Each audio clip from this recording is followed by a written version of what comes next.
სახალხო დამცველის გენდერული თანასწორობის დეპარტამენტის უფროსი ანა ილურიძე უნდა შემოგვიერთდეს ახლა პირდაპირ ეთერში. ანა, მოგესალმებით, მადლობა იმისთვის, რომ ხართ მაესტროელობის სტუმარი და საინტერესოა კონკრეტულად ამ ფაქტის შესახებ. რაიმე ინფორმაცია თუ გქონდა სახალხო დამცველის აპარატს? Კონკრეტულად ამ ფაქტის შესახებ სახალხო დამცველის აპარტმა შესწავლა გუშინ საღამოს დაიწყო, შესაბამისად ამ ფაქტთან დაკავშირებით ჩვენ არანაირი ინფორმაცია არ გქონია და დეტალური ინფორმაცია შესწავლის შედეგად გაცნობებ. სხვა შემთხვევაში მე მოკლებული ვარ შესაძლებლობას ვისაუბრო კონკრეტულად ამ შემთხვევის შესახებ. უშუალოდ ამ შემთხვევაზე მე დავაკონკრეტებდი იმის შესახებ, რომ 14 წლის გოგო იყო გათხოვილი და მას გაუჩნდა შვილი. ამ ფაქტის შესახებ თუ იყო ინფორმირებული სახალხო დამცველის აპარატი? კონკრეტულად ამ ფაქტის შესახებ სახალხო დამცველის აპარტმა კიდევ მეორე შესწავლა გუშინ საღამოს დაიწყო. ჩვენ ინფორმირებულები არ ვყოფილვართ ამ ფაქტის შესახებ, თუმცა სახალხო დამცველის აპარტი შეისწავლის არაერთ განცხადებას ადრეულ ასაკში ქორწინების შესახებ. 2018 წელს ჩვენ 45 მსგავსი საქმე შევისწავლეთ და ამ საქმეებში არის ისეთი საქმეებიც, როდესაც ადრეულ ასაკში ქორწინების მსხვერპლი 16 წლის ასაკს მიუღწეველი იყო. გასაგებია, როგორც ირკვევა იყო ინფორმირებული შინაგან საქმეთა სამინისტრო, ჩვენ ნახეთ კიდევაც განცხადება და ერთ თანამშრომელს შეუჩერდა სამსახურებრივი უფლებამოსილება. თუმცა 14 წლის მოზარდმა, როდესაც დატოვა სკოლა, გათხოვდა, ეს ნიშნავს თუ არა, რომ ავტომატურად ინფორმირებული უნდა ყოფილიყო სოციალური მომსახურების სააგენტო და ხომ არ რჩებათ თქვენ შტაბ-ბიჭდილება, რომ უწყებები ასეთ ინფორმაციებს მალავენ? 2019 წლის დასაწყისში პირველი რეკომენდაცია, რომელიც გენდერის დეპარტამენტმა მოამზადა და რომლითაც განათლების მინისტრს მიმართა სწორედ სკოლის მხრიდან რეფერირების პროცედურის დარღვევაზე და ადრეულ ასაკში ქორწინების ფაქტების დამალვას შეეხებოდა. ჩვენ გვაქვს ესეთი შემთხვევები და სამწუხაროდ ეს არ არის მხოლოდ რეფერირების დარღვევა, ანუ არ განხორციელება, ეს არის განზრახ ამგვარი ფაქტების შეუტყობინებლობა. სკოლა არის პირველი რგოლი და დიახ, სკოლას უნდა ეცნობებინა ისინი რამდენადაც ხშირად ხდება ხოლმე საქმის კურსში არიან ადრეულ ასაკში ქორწინების შესახებ და მათ პირველ რიგში უნდა აცნობონ როგორც სოციალურ სააგენტოს, ისე სამართალდამცავ უწყებებს ამ ფაქტის შესახებ.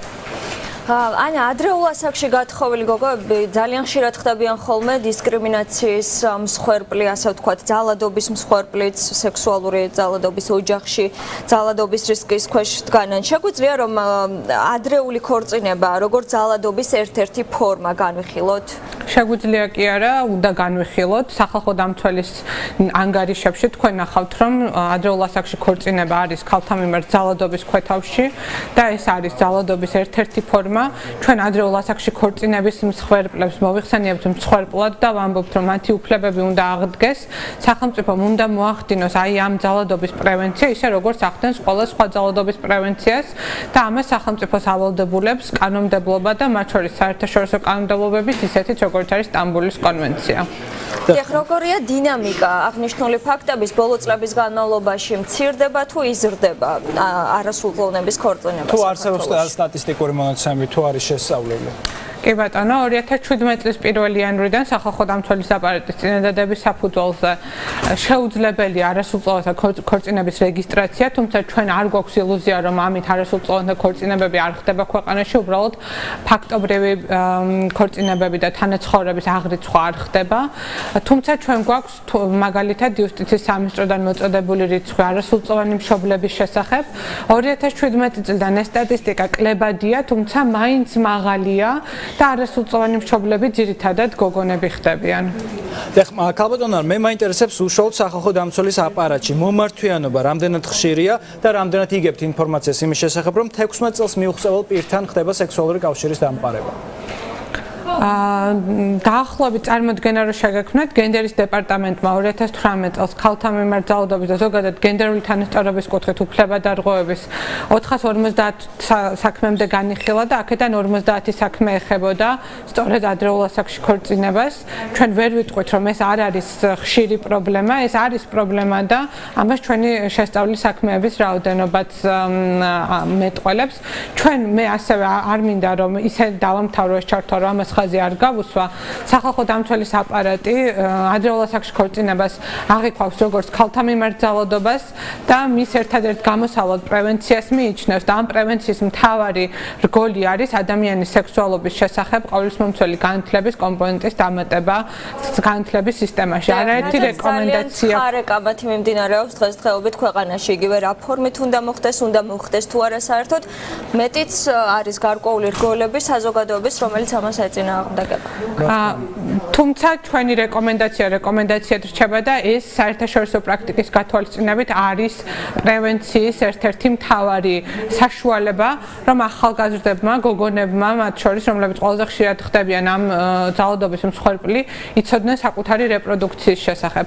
მეორე პრობლემა და ის რეკომენდაცია, რომელიც სახალხო დამცველის 2019 წლის ანგარიშში მოხდა ადამიანის ქალთა სექსუალური და რეპროდუქციული ჯანმრთელობის და უფლებების შეფასების შესახებ, არის ის, რომ სახელმწიფოში არ არსებობს პოსტსამშობიარო, ეგრეთ წოდებული პოსტნატალური მოვლის სერვისების სისტემური ხედვა.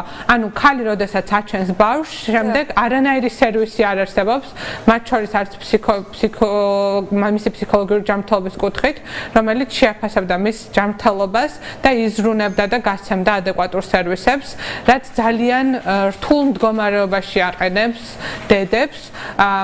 თუ ეს არის ბავშვი, რომელიც თავად გახდა ძალადობის მსხვერპლი, რა თქმა უნდა, ამ შემთხვევაში მდგომარეობა შესაძლოა უფრო დამძიმდეს. რამდენად აქვთ ინფორმაცია ადრეულ ასაკში გათხოვილ გოგონებს, რომ შეიძლება მაგალითად მშობიარობის შემდეგ მათ ჰქონდეთ გარკვეული დეპრესიული ფონი ან ფსიქიური აშლილობა? ინფორმირებულები არიან ისინი? აქ ჩვენ ვერ გამოვყოფთ ადრეულ ასაკში ქორწინების მსხვერპლებს, ამასთან დაკავშირებით ინფორმირებულობა ზოგადად დაბალია, არ ხდება ამ საკითხებთან დაკავშირებით ინფორმაციის ადეკვატური მიწოდება. არის ეს? სახელმწიფომ უნდა დანერგოს, ჩვენ კონკრეტული რეკომენდაცია გავეცით და მივმართეთ ამ რეკომენდაციით ჯანდაცვის სამინისტროს, რომ დანერგოს ეგრეთ წოდებული ედინბურგის სკალა, რომელიც არის სწორედ აი ამ დეპრესიის ადრეული გამოვლენის და შეფასების სისტემა. თუმცა მხოლოდ პოსტნატალური დეპრესია არ არის ეს, ანუ მხოლოდ ედინბურგის სკალის დანერგვით არ მოხდება, ზოგადად პოსტნატალურ მოვლაზე და სერვისებზე სახელმწიფომ უნდა შეიმუშაოს ერთიანი ხედვა და სისტემური ხედვა და დანერგოს ის სრულად ქვეყანაში. აი, როგორ უნდა მოხდეს ამ ქცევის მოდელის ცვლილება? სახალხო დამცველის აპარატის უმთავრესი რეკომენდაცია რა იქნება? ჩვენი მთავარი რეკომენდაცია ადრეულ ასაკში ქორწინებასთან დაკავშირებით არის მისი პრევენცია, ვინაიდან უკვე მომხდარი ფაქტის შემდეგ ძალიან რთული არის ადრეულ ასაკში ქორწინების შედეგების გაქარწყლება, ასე ვთქვათ. რა თქმა უნდა, თუ მოხდა ესეთი შემთხვევა, პირველ რიგში ჩვენი რეკომენდაცია ის, რომ მოხდეს უწყებებს შორის სწორი და ეფექტური და დროული координация და координация არ დაიწყოს ამ ფაქტიდან 2 წლის შემდეგ, როდესაც მაგალითად ადრეულ ასაკში ქორწინების მსხვერპლი ასევე ხდება ოჯახში ძალადობის მსხვერპლი ან სხვა უფრო მნიშვნელოვანი ან სერიოზული უფლებადარღვევის მსხვერპლი საზოგადოების თვალში. ჩვენ გვინდა და მოვუწოდებთ სხვადასხვა უწყებას, განათლების სისტემას, სამართალდამცავ უწყებას, სოციალურ სააგენტოს, ჯანდაცვის სისტემას, რომ განახორციელოთ დაუყოვნებელი რეფერირება ასეთი ფაქტების შეტყობინების დროს და ეფექტური კოორდინირება. ჩვენ არ გვინდა, რომ მაგალითად შინაგან საქმეთა სამინისტროს მხრიდან მხოლოდ მაშინ ხდებოდეს სოციალური სამსახურის ჩართვა კონკრეტულ საქმეში, როდესაც ეს საქმე ეხება არასრულწლოვნის გამოკითხვას. ნებისმიერ შემთხვევაში უნდა მოხდეს რეფერირება და ეს რეფერირება უნდა იყოს ყოველმხრივი, დროული და ეფექტური. კი ბატონო, რა ფორმით ჩაერევა, ასე ვთქვათ, სახალხო დამცველი, ანუ რა კუთხით შეისწავლის ამ საქმეს თქვენი აპარატი? ამ საქმეს სახალხო დამცველის აპარატი შეისწავლის როგორც ყველა სხვა ადრეულ ასაკში ქორწინების საქმეს და ქალის მიმართ შესაძლო ძალადობის საქმეს სწავლობთ. ჩვენ ბავშვთა უფლებათა დაცვის დეპარტამენტიც არის ჩართული ამ საქმის შესწავლის კუთხით, თუმცა კონკრეტულად კიდევ ვიტყვი, რომ შესწავლა ვინაიდან ახლა დაიწყო, შედეგებზე საუბარი მე გამიჭირდება. კარგით, მადლობა მინდა გითხრათ ანა, იმისთვის რომ იყავით მაესტროელების სტუმარი, მაყურებელს კი შევახსენებ, რომ სახალხო დამცველის გენდერული თანასწორობის დეპარტამენტის უფროსი ანა ილურიძე საუბრობდა პირდაპირ ეთერში.